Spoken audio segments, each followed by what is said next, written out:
किसानों पर लगातार आंसू गैस के गोले बरसाए जा रहे हैं, लेकिन अब देश के बड़े बड़े इंटेलेक्चुअल लोगों का किसानों को साथ मिलने लगा है।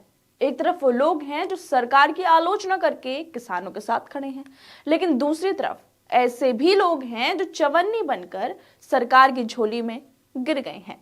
दोस्तों, भारत रत्न देश का सबसे बड़ा सिविलियन अवार्ड है, जिसको आजकल भाजपा चुनावों के लिए, चुनावी फायदे के लिए लोगों को दे रही है। पहले देश के पूर्व प्रधानमंत्री चौधरी चरण सिंह को भारत रत्न देने का प्रधानमंत्री मोदी ने ऐलान किया और ऐलान के साथ ही राष्ट्रीय लोक दल के अध्यक्ष और पूर्व प्रधानमंत्री चौधरी चरण सिंह के पोते जयंत चौधरी, जो भाजपा की आलोचना करते रहे हैं, अचानक उनकी आलोचना बंद हो गई और वो भाजपा में शामिल होने का उन्होंने भी ऐलान कर दिया। लेकिन इसके अलावा कुछ ऐसे भी लोग हैं जो भारत रत्न मिलने के बाद भी सरकार की आलोचना कर रहे हैं, सच के साथ खड़े हैं, किसानों को समर्थन दे रहे हैं। दरअसल भारत में हरित क्रांति के जनक माने जाने वाले कृषि वैज्ञानिक मनकोम्बु संबाशिवन स्वामीनाथन को भारत रत्न से सम्मानित किया जाएगा। सरकार के ऐलान के बाद अर्थशास्त्री और प्रोफेसर एम.एस. स्वामीनाथन की बेटी डॉक्टर मधुरा स्वामीनाथन अपने पिता को भारत रत्न दिए जाने के जश्न के दौरान उन्होंने भावुक अपील करते हुए ऐसा कुछ बोल दिया, जिसके बाद लोग अब कंपेयर करने लगे हैं कि एक तरफ जयंत चौधरी हैं, जिन्होंने पूर्व प्रधानमंत्री चौधरी चरण सिंह को भारत रत्न देने की घोषणा के साथ ही पलटी मार ली, और दूसरी तरफ डॉक्टर मधुरा स्वामीनाथन है, जो सरकार की तारीफ करने की जगह किसानों के साथ खड़ी हैं। डॉक्टर मधुरा स्वामीनाथन ने अपने पिता को भारत रत्न देने के ऐलान के साथ ही भावुक अपील करते हुए कहा कि पंजाब के किसान आज दिल्ली की ओर मार्च कर रहे हैं, उन्हें रोकने के लिए जेलें तैयार की जा रही हैं, बैरिकेड्स और हर तरह की चीजें हैं। ये किसान हैं, ये अपराधी नहीं हैं। मैं आप सभी से, देश के प्रमुख वैज्ञानिकों से अनुरोध करती हूं कि हमें अपने अन्नदाताओं से बात करनी चाहिए। हम उनके साथ अपराधियों जैसे व्यवहार नहीं कर सकते हैं। किसानों के साथ ऐसा व्यवहार ना करें जैसे वो अपराधी हैं। हमें समाधान ढूंढना होगा।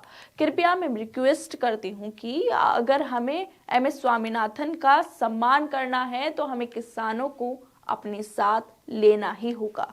दोस्तों, एक तरफ मधुरा स्वामीनाथन है और दूसरी तरफ जयंत चौधरी।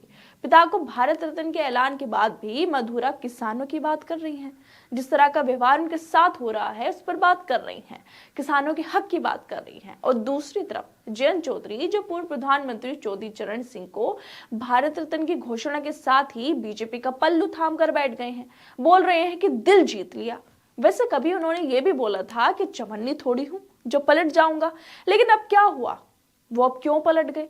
क्या अब उन्हें अपना बयान जो था उनका चवन्नी वाला वो याद नहीं आ रहा? क्यों वो खुद ही चवन्नी बन गए हैं? क्यों भाजपा में शामिल होने के सवाल पर वो बोल रहे हैं कि अब मैं किस मुंह से इनकार करूं? वैसे ये बोलना गलत नहीं होगा कि जयंत चौधरी उत्तर प्रदेश की नीतीश कुमार हैं, जो बस अपना फायदा देख रहे हैं। बीजेपी ने एक लॉलीपॉप दिखाया और वो फिसल गए। जयंत चौधरी तो खुद, तो फिर वो किसानों के साथ क्यों नहीं आ रहे हैं? क्यों किसानों की आवाज नहीं बन पा रहे हैं? क्या अगर बीजेपी चौधरी चरण सिंह को भारत रत्न न देती तो क्या तब भी वो बीजेपी की तारीफ करते? क्या तब भी वो बोलते कि दिल जीत लिया?